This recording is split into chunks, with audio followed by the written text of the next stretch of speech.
इतने सारे फ्रूट्स, लेकिन सिर्फ आम को ही फलों का राजा क्यों कहते हैं? कोयला सीजन का पहला रस, आहा आम रस।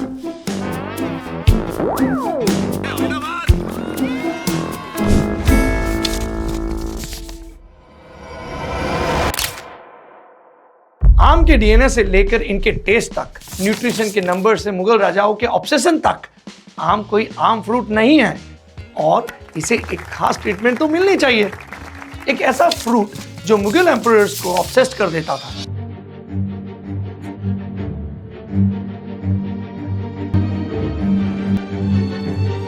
एक फ्रूट जिसका डिजाइन आज भी आपके कपड़ों पे है। ये फ्रूट जो 3 लाख पर किलो तक भी जाता है और जो आप हर समर खाते हो, लेकिन शायद गलत तरीके से।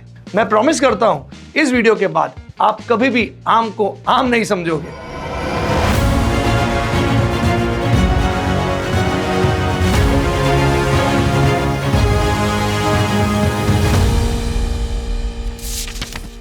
आम कोई आम राजा नहीं है।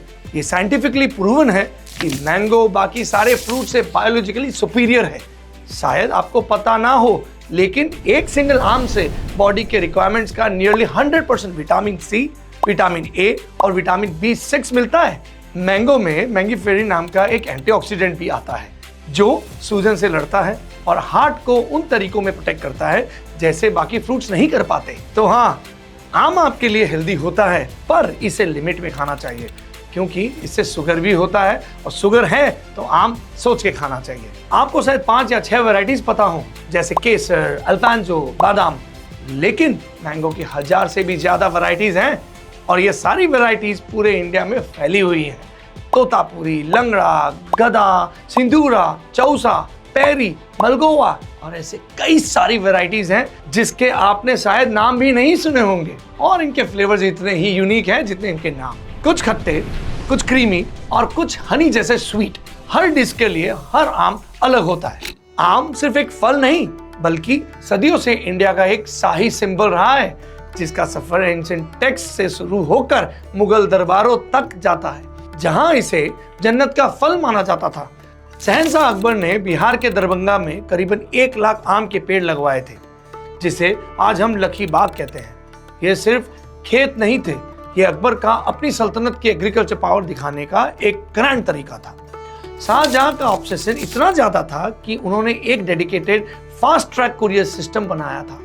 मकसद ताकि कोंकण कोस्ट के फ्रेश आम पालकी में बैठाकर दिल्ली तक पहुंचाएं, बिना अपना स्वाद खोए। पर यह सिर्फ मुगल तक लिमिटेड नहीं था। एंशिएंट इंडिया में मौर्य और गुप्ता एम्पायर्स के वक्त भी आम के बाग लगाना एक गुड गवर्नेंस की निशानी मानी जाती थी। बुद्धिस्ट मॉन्क्स आम को शांति और ज्ञान का प्रतीक मानते हैं। क्या आपने कभी पेस्ले डिजाइन को ध्यान से देखा है? वो आइकॉनिक डिजाइन जो आपके ऑर्नामेंट्स, एक्सपेंसिव साड़ीज और आर्किटेक्चर में है, वो एक्चुअली आम के सेब से ही इंस्पायर्ड है।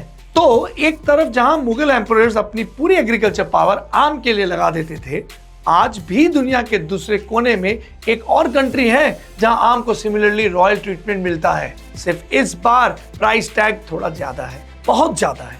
आपने केसर, बादाम या हाफूज तो खाए ही होंगे, पर क्या आप जानते हो कि दुनिया की सबसे महंगी आम की वैरायटी कितनी महंगी है? इनफैक्ट ये मैंगो वैरायटी तो इंडिया में अभी अभी उगना चालू हुई है, बल्कि जापान से इंपोर्ट होके आती थी। जो सबसे कॉस्टलेस आम की वैरायटी इस दुनिया में है वो है मियाज़ाकी आम, जिसकी कीमत करीबन 2.5 से 3 लाख रुपए पर केजी जाती है। इसका टेस्ट डिस्क्राइब करना मुश्किल है। लोग कहते हैं ये हनी और पीच का कॉम्बिनेशन है, लेकिन स्मूदर। कोई फाइबर नहीं, कोई स्टिंजीनेस नहीं, बस प्योर कॉन्सेंट्रेटेड स्वीटनेस। पर इतनी महंगी क्यों है? क्योंकि जापान में हर मियाज़ाकी आम इंडिविजुअली हैंड चेक्ड होता है। अगर एक भी स्पेक या मार्क हो, रिजेक्ट। सिर्फ परफेक्ट फ्रूट ही सेल्फ तक पहुंचता है। इंडिया में अभी कुछ फार्म्स ने मियाज़ाकी उगाना शुरू किया है, मध्य प्रदेश और गुजरात में, लेकिन अभी भी प्रोडक्शन इतनी कम है कि ये मोस्टली कलेक्टर्स और लग्जरी होटल्स के लिए ही होती है। आम का किंग ऑफ किंग्स लिटरली